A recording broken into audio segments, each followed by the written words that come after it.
అంచనాలు అందుకోవడంలో జస్ప్రీత్ బుమ్రా ముందే ఉంటున్నాడు. సహచర బౌలర్ల నుంచి పెద్దగా మద్దతు లేకపోయినా తన రోల్కు న్యాయం చేస్తున్నాడు. టీం మేనేజ్మెంట్ నమ్మకాన్ని నిలబెడుతున్నాడు. వికెట్లు తీయడంలో తనతో తానే పోటీ పడుతున్నాడు. కానీ ఫీల్డింగ్లో బలహీనతలు భారత జట్టును దెబ్బకొడుతున్నాయి. బుమ్రా బౌలింగ్లో 3 సార్లు ఫీల్డింగ్లో పొరపాట్లు జరిగాయి. లైఫ్ దక్కించుకున్న 3 ఇంగ్లాండ్ ఆటగాళ్లు భారత్పై చెలరేగిపారు. తొలి ఇన్నింగ్స్లో భారీ స్కోర్కు కారణమయ్యారు. బుమ్రా బౌలింగ్లో వచ్చిన క్యాచ్లను పట్టి ఉంటే ఇంగ్లాండ్ పరిస్థితి మరోలా ఉండేదని ఎక్స్పర్ట్స్ అభిప్రాయపడుతున్నారు. టెస్ట్ సిరీస్లో 5 మ్యాచ్ల్లోనూ బుమ్రా ఆడే పరిస్థితి లేదు. ఇలాంటప్పుడు ఆడినప్పుడే అతడి సేవలను భారత జట్టు వినియోగించుకోవాలని మాజీలు సూచిస్తున్నారు. అంతేకాని క్యాచ్లు వదిలేసి జస్ప్రీత్ను విసిగిచ్చొద్దంటున్నారు. ఫీల్డింగ్లో పొరపాట్లకు బుమ్రా మాత్రం ఏం చేస్తాడని ప్రశ్నిస్తున్నారు.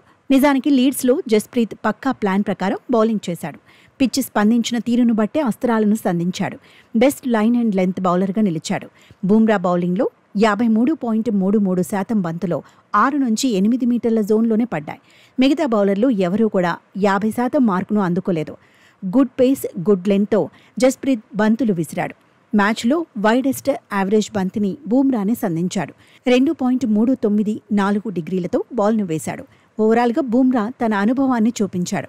మ్యాచ్లో 5 వికెట్లు సొంతం చేసుకున్నాడు.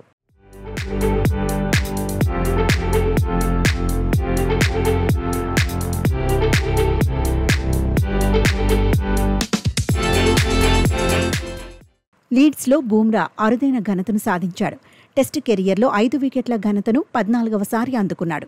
అయితే ఇందులో 12 సార్లు విదేశీ గడ్డపైనే ఉన్నాయి.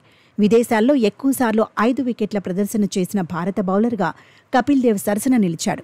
ఇంగ్లాండ్లో 3వసారి 5 వికెట్ల ఘనతను అందుకున్నాడు. భారత్ తరపున ఇంగ్లాండ్లో ఎక్కువసార్లు 5 వికెట్ల ఫీడ్ సాధించింది బుమ్రానే. ఇంగ్లీష్ గడ్డ మీద జస్ప్రీత్ ఇప్పటి వరకు 42 వికెట్లు సాధించాడు. 51 వికెట్లతో ఇషాంత్ శర్మ అగ్రస్థానంలో ఉన్నాడు. కపిల్ దేవ్ 43 వికెట్లు దక్కించుకున్నాడు. ఆస్ట్రేలియాలో 3 సార్లు 5 వికెట్ల మార్క్ అందుకున్న బుమ్రా ఇప్పుడు ఇంగ్లాండ్లోనూ కీలకమవుతున్నాడు. లీడ్స్లో తొలి ఇన్నింగ్స్లో 24.4 ఓవర్లు బౌలింగ్ చేశాడు. 83 పరుగులు మాత్రమే ఇచ్చి 5 వికెట్లు సొంతం చేసుకున్నాడు. 5 మెయిడిన్ ఓవర్లు వేసిన జస్ప్రీత్ 3.36 ఎకానమీ రేట్ను నమోదు చేశాడు.